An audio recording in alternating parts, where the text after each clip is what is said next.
Hello, this is muhammed.alshehaby. Today we'll do symmetric, isometric, and geometric text and photos in Adobe Illustrator.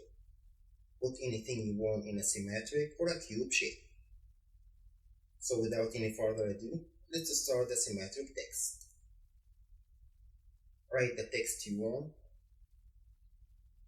I've got here, forgive yourself like you forgive others, as I used to have a hard time forgiving myself for my own mistakes. First thing you need to do is to open the samples panel and drag your words in there, which I already did previously. Give it a name and click OK to save it. After that, you can close this panel and delete the words too. No need for them anymore. Grab the rectangle tool, shortcut M, left click on the artboard, give it the value you want. This will be the size of your cube, so make sure you have the same value in both width and height. Remember the value we have, because we're gonna need it again soon. Here I've got 450 pixels. Click OK. Here is my rectangle. Now go to Effect, 3D, then Extrude and Bevel.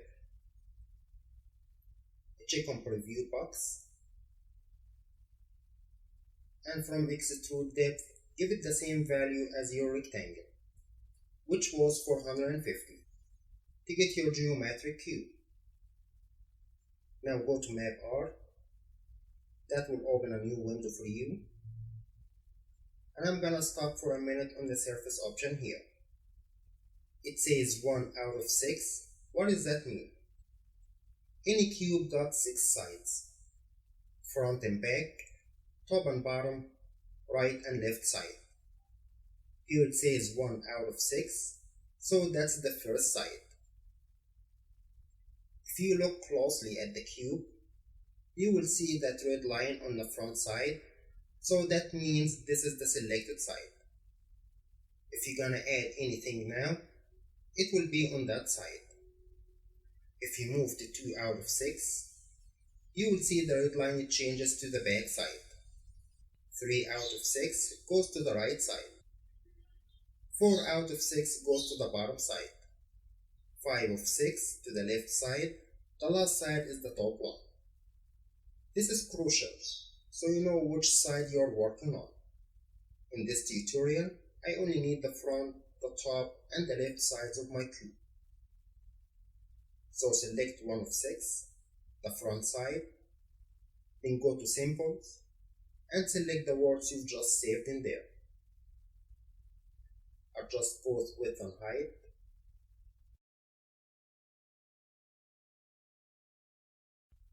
Now move to the next side. This is the back side, I don't need it. Third side, I don't need it also. This is the bottom side. I need the left side. Select your words from Samples. Adjust my width and height as well. And if you see the words on that side are not symmetrical, start readjusting the width and the heights again to match them. Looks better from the top. Now the bottom side. All looks good now. Now to the last top side. Select your words again.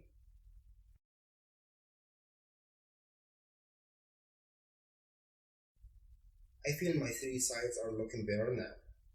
And even to get a better look, check this invisible geometry box. If you like what you're seeing, just click OK.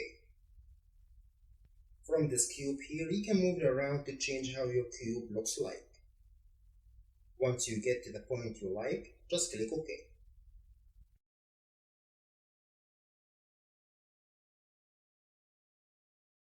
Now we've got your isometric cube, and I will just try to give it some more depth, and this part is up to you.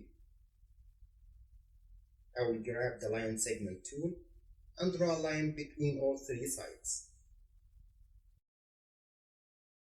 Give it a white stroke.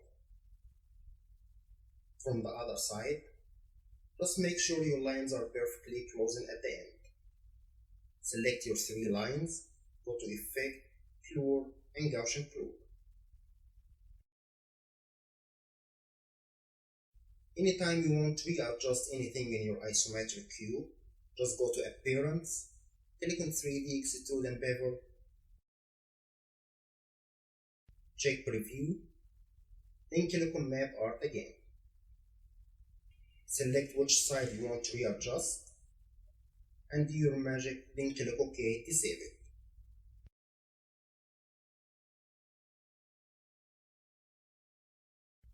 Now to the second part, geometric cube using a picture.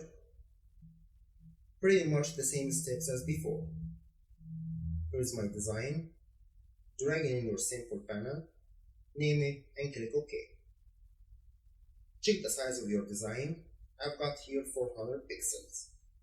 Delete your design. Grab the rectangle tool, left click and match the width and the height for 400 pixels. And here make sure you don't have any stroke, only fill. Otherwise you will get more than 6 sides of your cube. And as before, Effect, 3D, and Extrude and Bevel. Put your 400 pixels in there. Click on Map Art. Now we know what's 1 of 6. Select your design. Select 5 of 6 to go to the left side. Top side, 6 of 6. If you see the left side, which is 5 of 6, needs some rotation, just select it, and from the corner just rotate it. Just make sure you press on Shift to rotate it exactly 90 degrees. And click OK. Now we have our isometric cube. Give it whatever effect you want. I will start with a drop shadow. Also, I will divide the sides with a white line as previously.